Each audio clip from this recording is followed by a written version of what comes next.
Y developers love React JS. React JS first படிக்கும்போது tutorial பார்த்துருந்தீங்கன்னா virtual டாம்னு சொல்லி ஒன்று ரியாக்ட் யூஸ் பண்ணோம். ஸோ அது வந்து எஃபிஷியண்டாக அப்டேட் பண்ணோம். பட் அதனால தான் ரியாக்ட் வந்து பாப்புலரா அது பிஹைண்ட் த சீன்ஸ்ல நடக்கிறது. But why developers actually love React. So பேசிக்ல இருந்து பார்ப்போம். டாம்னா என்னது? நம்ம எழுதுற கோடு, அந்த கோடை வந்து ப்ரௌசர் வந்து ஒரு ட்ரீ ஸ்ட்ரக்சரா கன்ஸ்ட்ரக்ட் பண்ணி அந்த ட்ரீயை வந்து யூஸ் பண்ணி தான் வெப் பேஜை வந்து ரெண்டர் பண்ணும். அந்த ட்ரீ பேர் தான் வந்து Tom, document object model.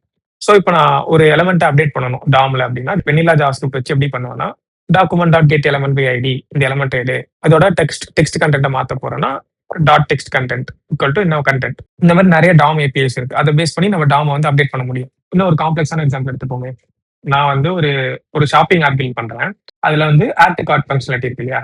So add to card பண்ணும்போது என்ன ஆகும்னா கார்ட் அப்டேட் பண்ணணும், கார்ட்ல இருக்க ஐட்டம்ஸ் அப்டேட் பண்ணணும், பிரைஸ் வேல்யூ அப்டேட் பண்ணணும். இது எல்லாத்தையும் நம்ம ஒவ்வொன்றா பண்ணணும். அதுக்கு நான் கோட் எழுதணும்.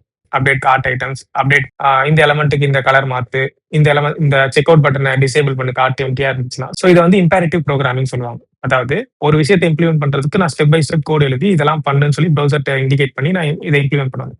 இங்க ரியாக்ட் என்ன பண்ணுதுன்னா ஆக்சுவலா ரியாக்ட் ஃபாலோஸ் டிக்ளரேட்டிவ் ப்ரோக்ராமிங். அதாவது மாறினா இதை பண்ணு அதை பண்ணுன்னு சொல்லி நம்ம ஒவ்வொன்றா ஸ்டெப் பை ஸ்டெப்பா சொல்ல தேவையில்லை.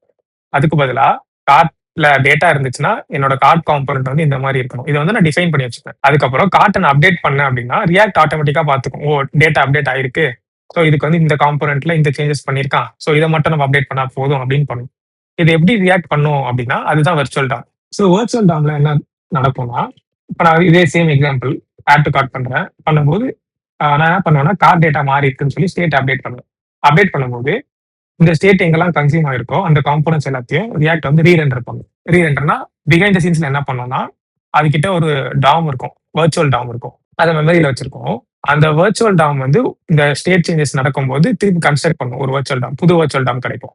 இந்த பழைய வெர்ச்சுவல் டாமும் புது வெர்ச்சுவல் டாமையும் கம்பேர் பண்ணி இது என்ன சேஞ்சஸ் நடந்திருக்குன்றத டிஃபரன்ஸை கண்டுபிடிக்கும். அது பேர் வந்து டிஃபைன் சொல்லுவாங்க. அந்த டிஃபைன் ப்ராசஸ் பண்ணி அதுல என்னென்ன சேஞ்சஸ்லாம் நடந்திருக்கோ அந்த நோட்ஸை மட்டும் எடுத்து பேட்ச் அப்டேட் பண்ணி டைரக்டா டாமை வந்து அப்புறம் வந்து அப்டேட் பண்ணும்.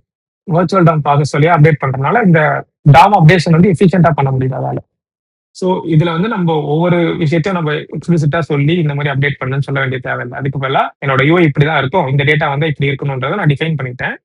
என்னோட டேட்டா அப்டேட் மட்டும் பண்றேன். யூஐ எப்படி அப்டேட் பண்ணணுன்றது ரியாக்ட் பார்த்துக்கிட்டு. So this is why most of the developers love coding in React JS.